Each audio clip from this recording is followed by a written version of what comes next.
Welcome back. We're back again. We are back again. Guess who's Fan back? mail episode. Can you explain in layman terms the difference between the subconscious and the conscious minds? Is there a way to train the subconscious mind? That's what's on the table today. I'm Jung here with Dr. Ruben Lambert. welcome back, those of you who are return listeners, and welcome for the first time if this is indeed your first time here. Thank you for checking us out. Yes. You could read the description of who we are, what we do, and what this podcast is all about. Yes. Wait, but take this journey with us because you're going to learn a lot of new things. That's right. Hopefully. Yes. Or silly for entertainment purposes.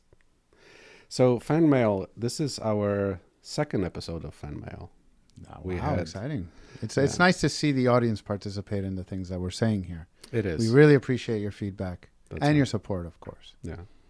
Speaking of support, we have on the Buzzsprout platform, which is where we host the podcast, an opportunity or a chance, or don't miss a lifetime opportunity to support financially. A couple bucks here and there. It helps to offset the cost of the platform, the processing, all of that. And obviously not like we're going home with pocket money, but the idea is just to hopefully break even in terms of the production there's cost. not enough there for our haircuts, weekly haircuts that we need for the podcast. Yes, yes. So this is the fan mail episode number 2. Our episode number, what are we, 7? 7. Lucky number 7. Yep. So second of the fan mail episodes. It's nice. It's nice because it sort of feels like interaction with the audience, with the listeners. So, like I said, today's topic or the questions are, can you explain in layman terms the difference between the subconscious and the conscious minds? And is there a way to train the subconscious mind? Now, I think we have to tidy up a little bit the differences, since there are some, between sort of the Freudian, the Jungian, unconscious, subconscious, whatever they call it, and the, let's call it the Zen divisions of self, if you will. Right. Speaking of unconscious, one of our listeners and a mutual friend of ours, Raphael, had mentioned that he very much enjoys and looks forward to listening to the podcast. And what he noted is there is a beep. And the beep is our countdown clock. We have a countdown clock that we've set for 45 minutes. Now, if it runs down to 45 minutes, it starts beeping like an alarm clock would. So I usually pause it right before, and so you might hear a single beep, and that's me stopping the alarm clock. Now, here's the question. Speaking of the unconscious, subconscious, and of course we have to bring in a little bit of Pavlov into the conversation. The beep and the beep and the salivation glands, right? And so Raphael so interestingly pointed out, he said, there's this beep, and it's kind of like, oh no, I know the end is coming. They're going to go on for maybe another 5 or 10 minutes, but I know it's coming. So it's like, he wasn't sure how he feels about it. It gives him like a warning signs, like, okay, this is coming to an end. And it's a little bit of, oh no, this is going to be over. So that's a sweet thing to say. Now, for those of you who are listening and have heard the podcasts, it's interesting. I mean, now that I've dredged it up, everyone's going to notice the beep. And so the question is, do we invest in a different countdown clock, or is it in fact a kind of thing? It's going to be a thing maybe, for the podcast. If you hear the beep, brace for the end. Wipe your tears. Right, yes. There will be another episode coming up, hopefully next Friday. Yeah. Yes. It's the end of a joyous, pleasurable time period. Sort of like when you're a kid in the playground at school and then the teacher blows the whistle. You're like, oh, shucks, it's over. It is painful, but we have to learn to transition out of those moments. There is a. See, here I am, off on a tribe, but that's what we Get do. Off the exit. We meander. Yeah, listen, there are U-turns that we can make, right? That's right. We can get back on track. Don't worry. So speaking of the timing and listening to that, there are, and I forget where this is. I want to say New Guinea. School children are trained. They're close to nature, and so they're attuned. Maybe that's a better way. When a certain bird call is heard, that's almost sort of what used to be like once the streets lights turn on, you better be home type of timing, right? They use a specific bird call to, so when they hear the bird call, they're like, "Oh, time to go home," or or you're gonna get in trouble. So it's let's think of the beeping clock perhaps as a bird call to say the end is. I wonder if it's in my head. I was like, I wonder if it's a crow going caw, because I just saw online that crows actually have the intelligence of a 5-year-old child. That was super interesting, and they were able to. Brilliant. They had this box and this stick.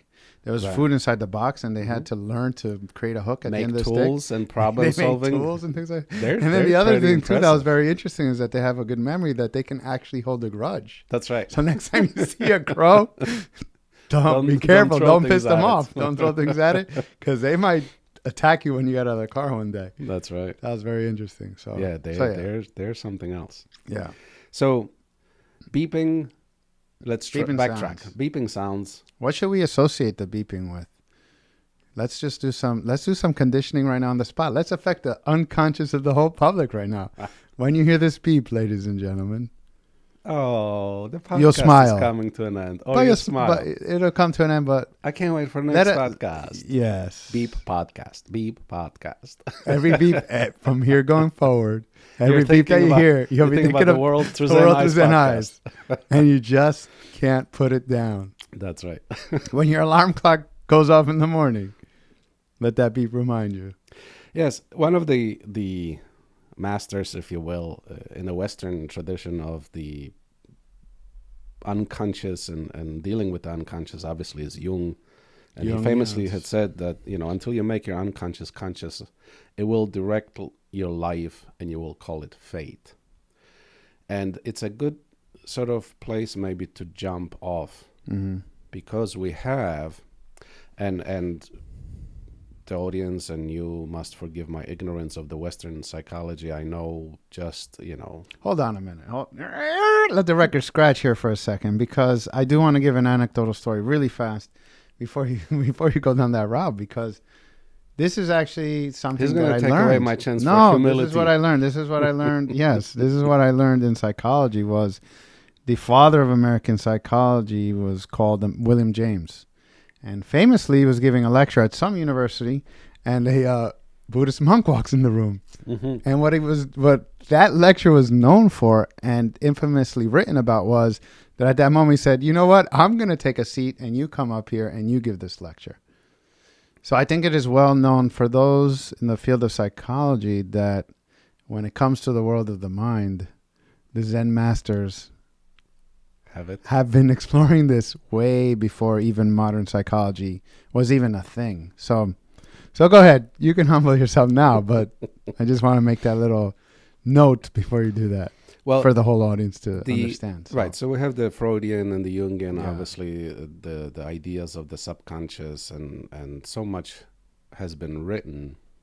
And what I was making disclaimer about this is these, I don't know exactly the detailed divisions and subdivisions of consciousness and the psyche, the way it's presented to Western psychology. But I do feel that the Zen psychology has a little bit more detail. And so I think before we dive into this topic, well, it is part of the topic, frankly. Well, and Carl Jung actually was an avid researcher of Eastern philosophy. I believe he wrote a book on the interpretation of Eastern philosophies from the psychological perspective. So, right, and so the thing to worth kind of hinging on is this idea that he had viewed from what I understand, viewed dream interpretation as the only way to kind of peek into the unconscious mind. Yeah. And with the Freudian and Jungian principles, seem almost that the unconscious or the subconscious, which one is the right way? Is it unconscious, subconscious? Do they have a preference? The iceberg? When I'm really hungry and it's around lunchtime, I call it a subconscious. Subconscious. Subconscious. Your conscious. My conscious, yes. Yeah, and but they seem to be these depository places into which seems to me a big focus, and perhaps there's a parallel between Zen and that principle. All kind of dark things live. So the repressed, the traumas, those things are kind of hidden over there for self-preservation purposes, perhaps, but there isn't a mention of joyous things being stacked over there, or at least not that I have seen. I think there's a big focus on the negative aspect of it, and this kind of dark dungeon. Of that. I think because a lot of Freud's work was with defense mechanisms, and so the unconscious was the repository for all the things that the conscious mind didn't have the capacity to hold and process and things of that nature. So a real quick joke that some people say too, I've heard people talk about Freud and the unconscious, and they're like, oh, Freud's definition of the unconscious was that you're not aware of it. So if you're not aware of it, how the heck do you know it even exists? Right. So that's just and I think this is why perhaps in that story that you've mentioned, the way I tend to view Western psychology versus Zen psychology, if you will, is the Western psychology shines the light at the person, but it's from the outside. There's a psychologist, and they're shining a light into the dark crevasses of the person, trying to find out what things to address, what things need addressing, traumas, etc., patterns of behavior, unbeknownst to the person. Whereas in the Zen psychology, we are trying to, fancily enlighten ourselves, but it's almost as if it were from within. So if the origin of the light is internal and it radiates out, it brightens and enlightens all of those dark crevasses as the light kind of, in a sense, through. Metaphorically speaking, is passing out. And this is where I'm going to say the biggest difference is within the Jungian and Freudian, short of the psychologists pointing to things, and short of dream interpretation, there is no access to what we would call in Zen areyashik, which is the storehouse consciousness. Yes. So let's do a little bit of dissection from the Zen perspective in terms of consciousnesses. Let me get my mental scalpel out. Yes. So we have,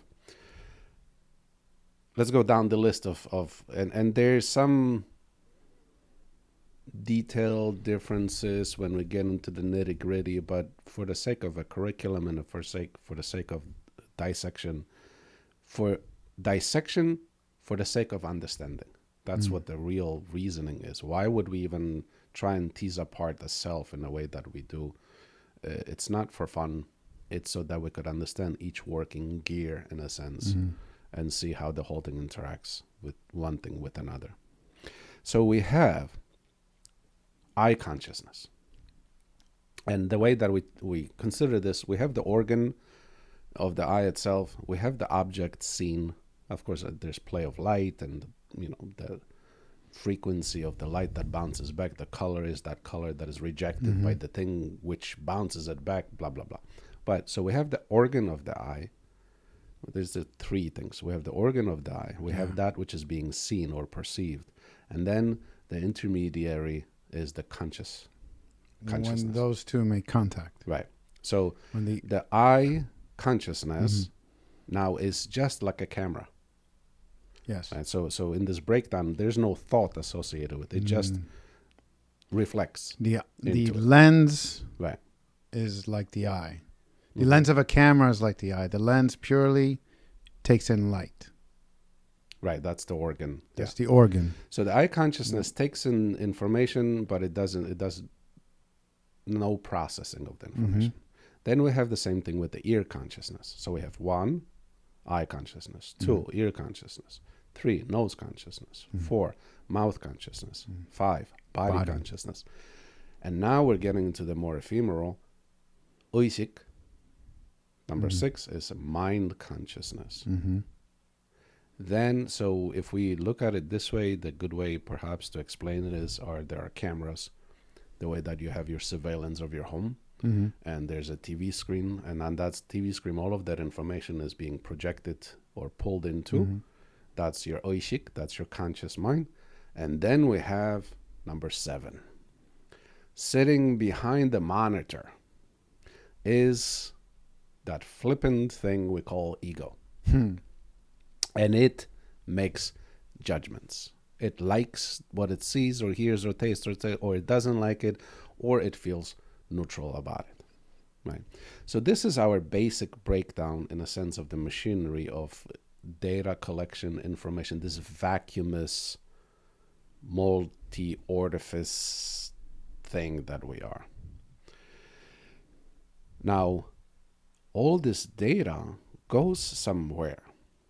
And we're not going to get into the software versus hardware discussion. Right, but I think there are good metaphors in today's day and age, because I think we understand now about the cloud, right? I think just about everyone knows about the cloud. So Aryashik, I see it many times as viewed as a cloud. Similar to the cloud. So now we have 7 consciousnesses. 7th being the ego. This is the one that needs controlling, that needs directing. Right? It has a particular mode of behavior that governs it, and when left uncontrolled, it gets us into trouble. Runs rampant. Yes. So we have when those. The cats are not around, the mice come out to play. Yes. It's party time. And so we have then what we broadly would call Aryashik, which is this, usually translated as storehouse consciousness. The storehouse consciousness. Big warehouse consciousness. And it is sort of the unconscious of the Western psychology, right, or the subconscious. Now, within the Zen tradition, as we go through the stages of spiritual development, that which is believed to be beyond accessible from the Western standpoint becomes, in fact, accessible from the Zen standpoint. So we can, this is a rather advanced state in terms of spiritual development, but we can, in fact, touch, if you will, make contact, if you will, with that part that we could call the storehouse consciousness or the unconscious mind. I think science, Western science, acknowledges some aspect of what you're saying. Almost, I mean, this is Freud's metaphor for the unconscious. I'm just going to borrow it. But Western science understands the tip of the iceberg, let's say, when it comes to the unconscious. They don't delve as deep as people who truly dedicate their lives to the path of Zen. Because if you look at things such as hypnosis or the concept of repressed memories, and I just read a scientific headline recently, and scientists are saying that they understand now that everything that you experience through your 5 senses is never lost. It is all stored. They would say maybe the hippocampus. I would tell kids, you want to be hip on campus, you need to work out your hippocampus when I give a college lecture. But yeah, so and then from the realm of hypnosis, the hypnotists understand that when you put the conscious mind to rest, or to actually you distract it with a side activity, you can enter the realm of the unconscious. And many hypnotists have reported and documented that they've been able to retrieve past memories from their clients that they have not been able to access, right? And with great detail many times. Oh, right. And they even go as far, they have the past life regression. Is that what it's called? Sure. Something. Yeah. Something. Then that Right. it all depends, right? Because Right. then there's hypnotists and hypnotherapies, and then there are people The- do past life regression, Right. which is kind of like the rebellious camp of the hypnotist, right? But yes, Yeah. how far back do you take it? The Right. hypnotist will be like, yeah, we can take you back to your childhood, and we can go over some past traumas and things like that. And then the past life regression people will be like, oh, we can go further back than that. We can figure out if It's you a were competition. Cleopatra or not, right? Yeah. Right. But science does acknowledge the fact that there is some kind of storage when it comes to memories, and oftentimes there are outside interferences that prevent us from accessing it. Mm-hmm. It's not that a person doesn't have the memory, it's that we don't know what file we put it under, and we don't know how to retrieve it. So from the Zen viewpoint, what the problem is problem of noise. The storehouse consciousness is quiet. It stores things quietly. Right. The 7 consciousnesses that we've discussed are very loud. They're very loud. They're by nature ravenous of information around us. So any visual, auditory, olfactory, whatever physical stimuli is just gobbled up, and so much noise goes on that it drowns out what we could say is the silent kind of whispering of our unconscious mind, yelling at the top of its lungs, actually. Yeah, it's like a baby crying at a Metallica concert. There you go. Yeah. You hear it might be crying, but it is drowned out by all the guitars right. and drums and all that, right? And so we are training, in a sense, ourselves to quiet ourselves for that very reason. One of the reasons why we do meditation and things of that nature is to try and quiet down. And we have a natural experience of this when you're falling asleep, and these loud consciousnesses become subdued and quieter. There's almost this kind of, we cross, you walk past, and you maybe glance at your unconscious mind as you're going into sleep. And various experiences are reported at that sweet time of when that takes place. So how to get down into the unconscious mind? Obviously, without training, one cannot, and so one seeks out a psychologist, a psychotherapist. I read years ago a very interesting book by James Hillman. He's a Jungian psychologist. And if I butcher the title, forgive me. We've had 100 years of psychotherapy and the world's getting worse. I think that's what it was. It was an interesting read. But it was one of those kind of transformative views on world, on life.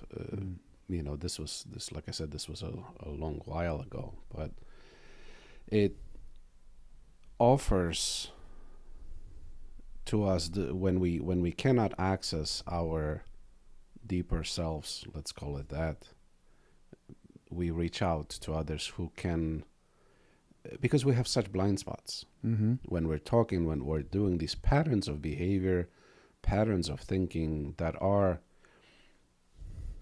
we're sitting here, and through the floorboards, this is our conscious world, our conscious mind, and through the floorboards of this floor on which the conscious mind sits, as if we were in Delphi, and the oracles of Delphi are down there with their fumes of the unconscious, inhaling it. just wafting through the floorboards. And sometimes we catch a whiff of it, and this is how our traumas and triggers kind of creep up or waft out of the basement of the unconscious mind, and they trigger a behavior that is completely not unknown to us, right? And it's helpful to have somebody who points it out and says, well, did you see how you did X, Y, and Z? And people usually say, oh, wow, I didn't even notice that, because they're so caught up in their own story that's weaving in their mind. And yeah, that's a good point. It's sort of like a pot with so many ingredients inside of it. If you let it sit there and settle, you only see the liquid, right? But when you stir the pot and you start to shake it, then the sustenance that's there comes to the surface. And so many times people are acting out in a manner in which they're not aware as to what were the fumes, or what was the fire, what was it that was the driving force behind their actions.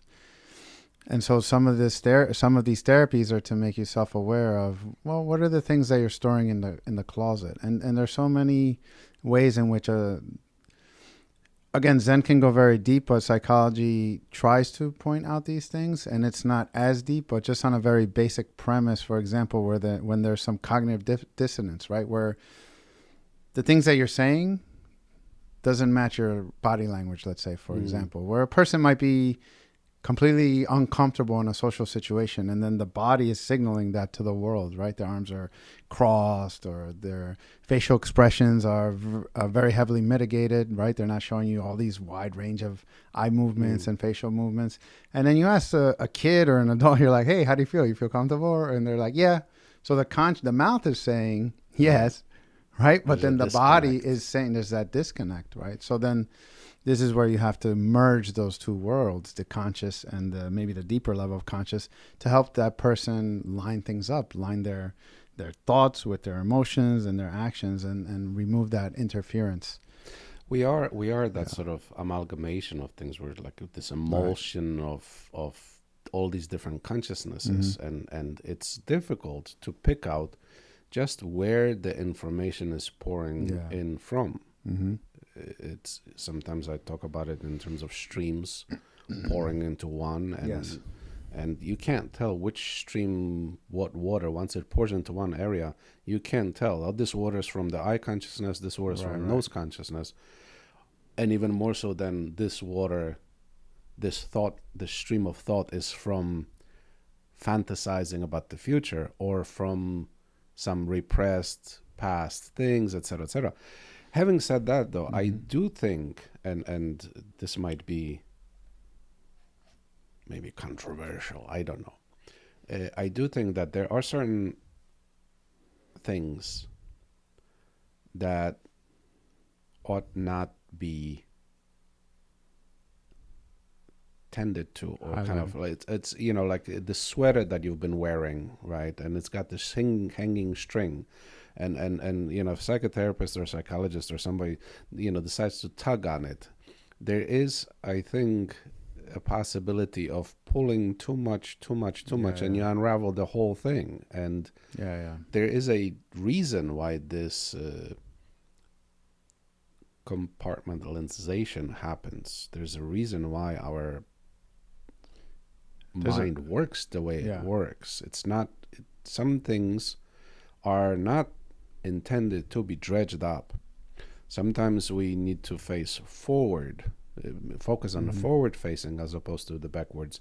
And if we are actually present to a significant degree in the here and now, we can begin to discern when these past patterns are kind of coming into this here and now and informing me. And if we're cautious, we could say, wait a minute, just because I'm having this thought that I should do such and such thing, I could call to question the validity of that thought, and decide whether is it in fact something that I want to do, or is it in fact something that I've just been doing, or and this is where that wakefulness business comes back. Right. And we've talked about it before. One of the prior episodes, yeah. Right, we've talked about it before. It is a significant element of it. I think there's a wisdom to be held in those moments when you're working with somebody. And there might be a big difference between a therapist who's more green and less experienced versus someone who's more cultured and more mature in their practice. Where, yeah, you might learn in school, like, bring everything from the unconscious out to the surface. And then you're just tugging on those strings, and the person is not even ready to confront those fearful things or those traumatic memories, right? And so you might be doing more harm than good at that moment.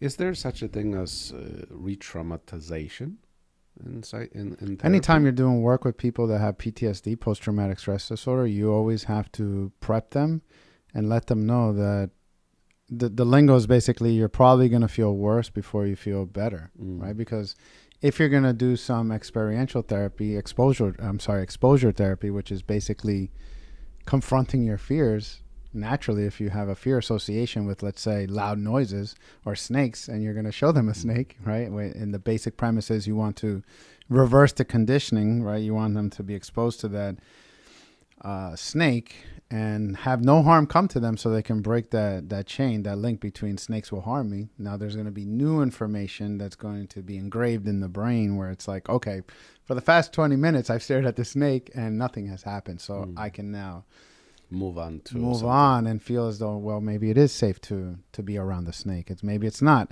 every snake that I see is going to bite me and kill me. But throughout that process, yes, we have to inform people and let them know that it might be something that's going to rev up your engine, get your heart rate going, respiration rate going. And then people that do this kind of work might have to have a longer session, because then at the end you have to kind of bring them back to baseline, right? Bring them back to a state of balance, right? So you have to prep them. Tools, right? Yeah, you have.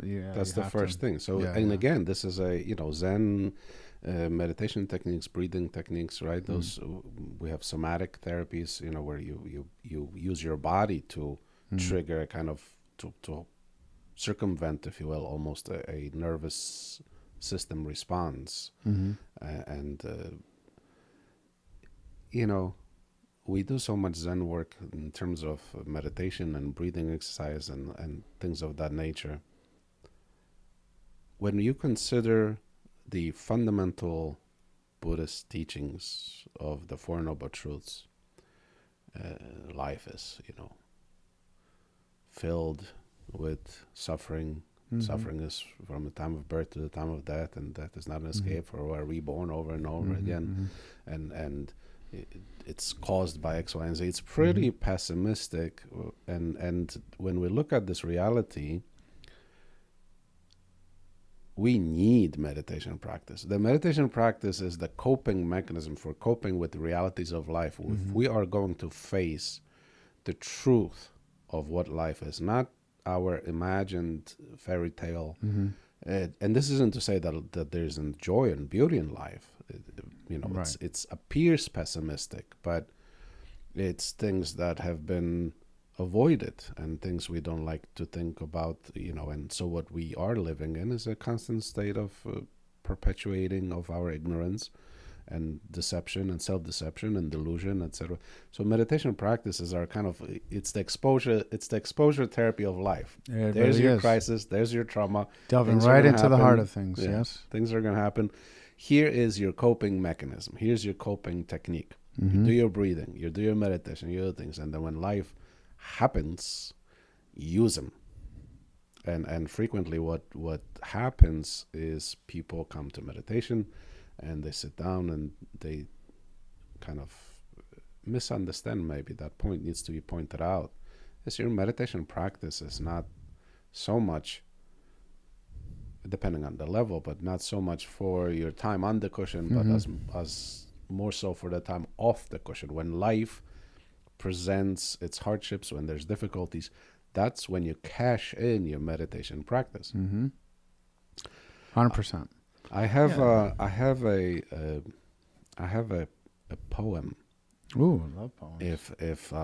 If the audience would the audience, I'm going to speak on behalf of the audience and say, go for at it. Okay, so it speaks to the thing I've written this again very long time ago, but it speaks to the topic, and so I was reminded My of it. favorite one was The Beast of Time. Is that one? Time. No, this is called reanimation. Maybe another day then. Yes, reanimation. I have kicked in the padlocked gates of the catacombs of my psyche. I have exhumed the deeply dug graves of my personal angels and demons. None that were found were dead, just waiting. Now my demons and angels dance on the graves in the ecstatic orgy of life. And it's sort of That's nice. It's sort of I like the ending. it sort of does the Jungian thing, right? And Freud has that same thing. It's the idea of that which is not what's the that which is not addressed knoweth not the passage of time kind of situation. And so yes, yeah, there are absolutely things that unresolved grief right does not know the passage of time. And this really is true. And if the triggers happen, and if that perfect storm happens, it's almost magical how a thing could come up from the basement of that mind. And so on the account of that, let's speak a little bit to the question, is there a way to train the subconscious mind? And we won't be discussing Manchurian candidates and the subconscious and the subliminal trigger words and things, which is a, you know, interestingly enough, my aunt, post Second World War, got a dog. I've never met the dog, but I was told the stories of it. A beautiful German Shepherd, but it was trained by Nazis, and it was specifically trained to attack children, horrid as it may be. And it had a trigger word, right? And it is kind of information deposited into the unconscious mind, and then you have the key that unlocks and makes this. It's the same mechanism that a trigger dredges up from the basement of the mind, the traumatizing experience, right? So it's the same mechanism.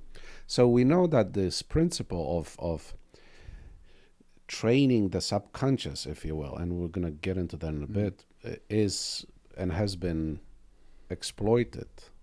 Sure. But we always seem to view it in these kind of means of military applications and, you know, espionage and things of that nature. But we forget that if, in fact, that is a thing, why can't we do the same thing for the good? Why does it have to be so kind of dark and shady and, you know, negative in nature if we can? And so the way we cannot directly train the unconscious mind. So let's get that out of the way. The way that it's done is we've broken down the consciousnesses down to the seventh consciousness. This is stuff that is accessible to us. This is the conscious aware state. Well, awareness is an optional element of it, but this is the consciousness and the consciousnesses. That which makes impact against our conscious minds, namely that which we like or that which we dislike. And the gradient of that is that which we love or that which we hate. But simply put, that which we like makes impact against our senses. We note it. We notice it. We make a mental note to varying degrees. That which we hate or dislike, same thing. It impacts against us. That which is sort of meh, as the kids would call it, it makes no impact, is not stored in the basement because it has not made, it didn't qualify in a sense. And so what we get in terms of this step-by-step process is, Our conscious mind interacting with the world makes, now this is going to complicate things a little bit, but the way that we make decisions on what we like and dislike is informed by our karma, right? So it is informed by our prior stuff in the basement to a large degree. But that which we like or dislike, that which we interact, that which we note and take note of and ingest into our conscious mind gets then deposited into what we call hamjangshik, which is now subdivision of that which we would call from the Western standpoint the unconscious. So now we're getting into layers of the unconscious. A room inside of a building. Right. So it's a kind of lasagna cake type of thing situation, right? If you want to think of it in those terms. And I don't know that there is a parallel in Western psychology to this element. I think we have the conscious and then there's the unconscious, and it's this duality and the interaction of those two. But from the Zen perspective, the things that make their way into the hamjangshik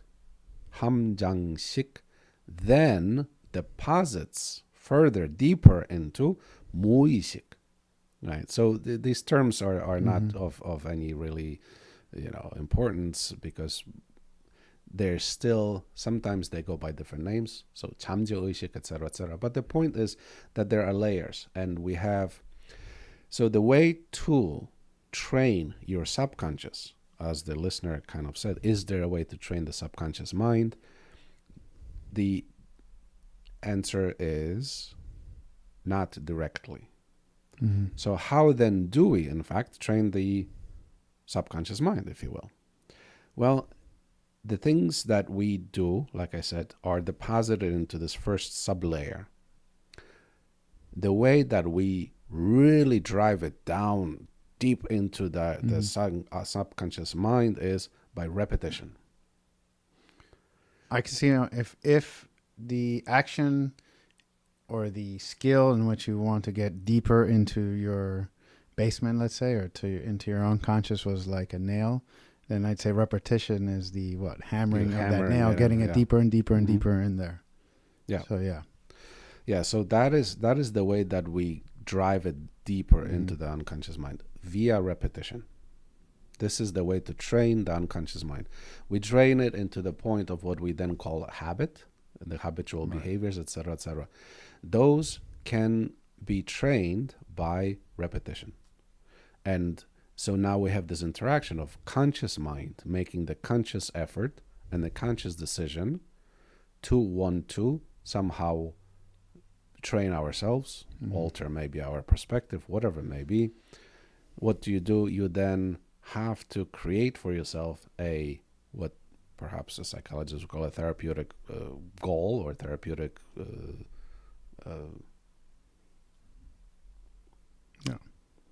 what do you call that? A game? Prescription?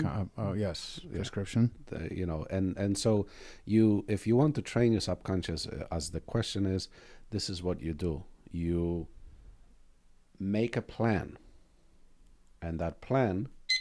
You love the podcast. Sorry, just practicing my hypnotherapy skills. Very good. So you make a plan, and you have to...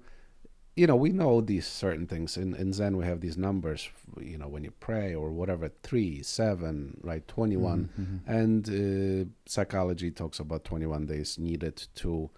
Start a habit. Right, to start a habit, to then solidify it, 90 to solidify, or 100, you could say. So this is how we train our unconscious mind, if you will. You make a conscious decision about it.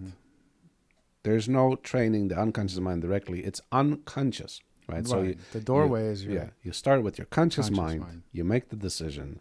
You make for yourself a plan, a schedule of whatever it is that you're trying to. And this is true with anything. We think of only like exercise and eating, but no, psychological patterns of behavior. If you want to detox from your severe addiction to phone or gaming or whatever it may be, you make a plan. You stick to that plan as if it was the holy word of God. And it is, because you created it. You're the God of this. Mm-hmm.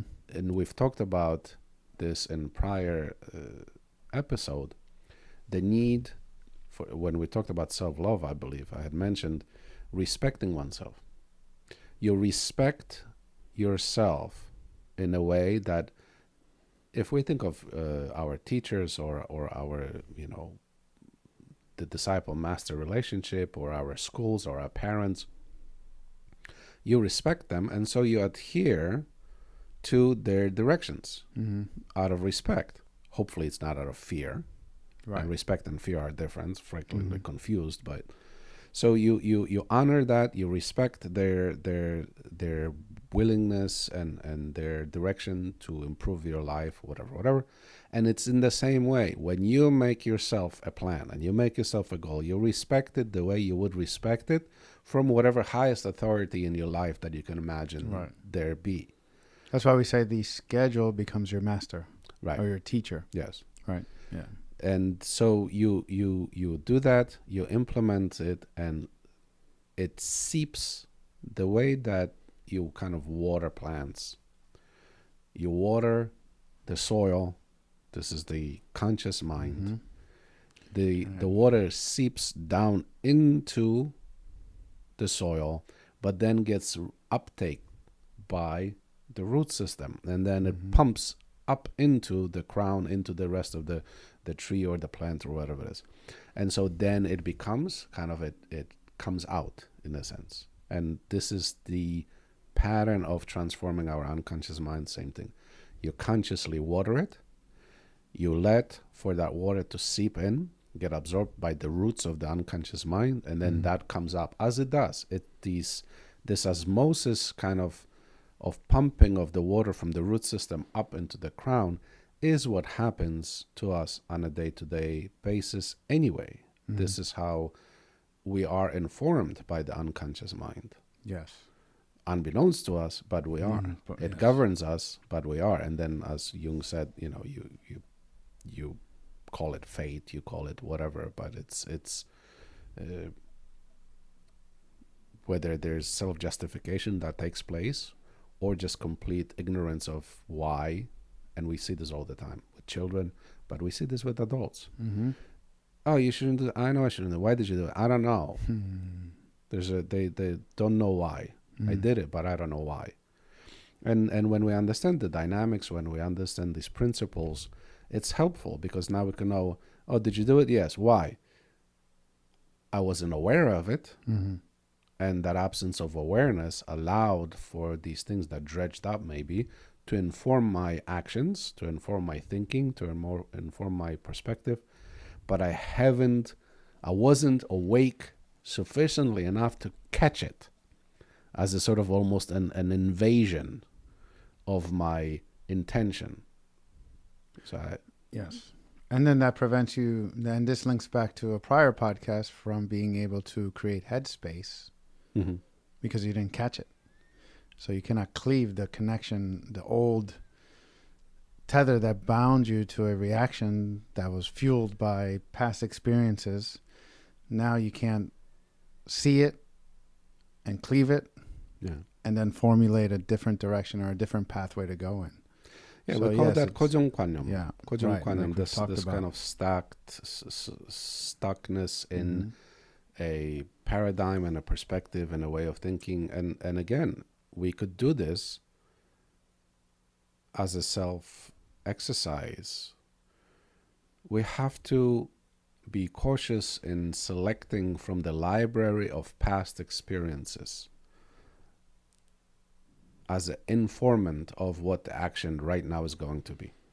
And again, we have to understand the dynamic and the principle of it is. The principle of it is necessary. If I was bitten by that snake that you mentioned, then I have grounds to be cautious about the snake, right? But then there's also in one of the sutras the story of a coiled rope that a person in the darkness stumbles upon a coiled rope and thinks it's snake. And when we have traumas and when we have things, we are quick to call a snake everything that appears that like appears a snake. to be as a snake. It resembles a snake, Right. yeah. And so we have to have some wakefulness. And we respond to it in the same manner each that you time. would So to a there's snake. absolutely no freedom for that individual who's suffering this kind of And trauma traumatic haunts. trigger response. It is a phantom. And trauma haunts in that you, way. yeah. It's horrid. It literally transforms a memory into a phantom Right. that plagues you and pursues you and grants you no peace. It can be something that seeps up to the surface on a day-to-day basis, whether you're at work, driving to work, or interacting with a loved one, or going to sleep at night. Yeah. Right? And it robs. steals it's a you of past your, yeah. that robs you of, I want to say the future, but if we're going to go Zen, pure Zen on this, the past no longer exists. The future doesn't exist yet. Right. So what it does rob you of is the present moment. The past has the capacity to rob you of the here and now. And so then we don't allow ourselves, or we're incapable of experiencing a joy on the account of a phantom I mean, that could be a beautiful necklace or a pearl necklace or what have you, that coiled rope. But if you're haunted by the ghouls and the ghosts of your snake experience, then you're going to see it as a snake and react to it as a snake, and it will steal your present. Mm-hmm. And of course, it will also prevent you from forward movement. So if you imagine that I'm going to go and there's going to be snakes, you made an assumption of it, and it robs you of that also. So sometimes I give this example. When a person experiences their past memories as a trauma, basically they're breathing life into that memory and making it as though it is an actual real experience in the here and now. There's actually no difference. A person who, let's say, was part of 9/11 in New York City and they experienced the Twin Towers collapsing, and they made an association between high-rise towers and death. right. The next time that they see a high-rise tower, they will re-experience that past memory. And their heart rate will go up, their respiration rate will go up, they'll start to sweat, they'll go into a panic and a fear, as if they were truly living. Actually, in their mind, there's no difference at that very moment between what they lived and what they're living at that very moment. And so what oftentimes the work is to go back into those past memories and transform them so that you can distance yourself from them and understand that memories are not facts, memories are not active at this present moment. And I like to tell people, if you can transform them into a museum, because as we've said, and I've heard you say this, the past is the museum of your life. Right. So think about a museum. If you visit the Museum of Natural History, you can see dinosaurs and woolly mammoths and snakes and any animal that is fearful. You can go back, you can touch it, you can examine it. They're not going to get you. Right. Until you're able to transform that traumatic experience into just a past memory that is no longer alive at this present moment, it is very difficult and even dangerous for a person with trauma to go back there because they relive it. Yeah, and then so that's our summarize maybe our episode today. Yes, you can deposit things into your into your subconscious or your unconscious mind. You do so through conscious effort and sustained effort and practice, and in that way you can change that. This is the right. See, there's the element in Zen psychology. You cannot erase your karma of the past, but what you can do is you could cover it up with new. And this is where the emphasis on that sort of beginner's mind or clear your mind, or all those cliche terms are pointing to, is the fact that we are here right now, and in the here right now, we have the opportunity to rewrite as we going forward. But you're not rewriting the past. You're writing into the present moment, which then gets deposited into your past. Right.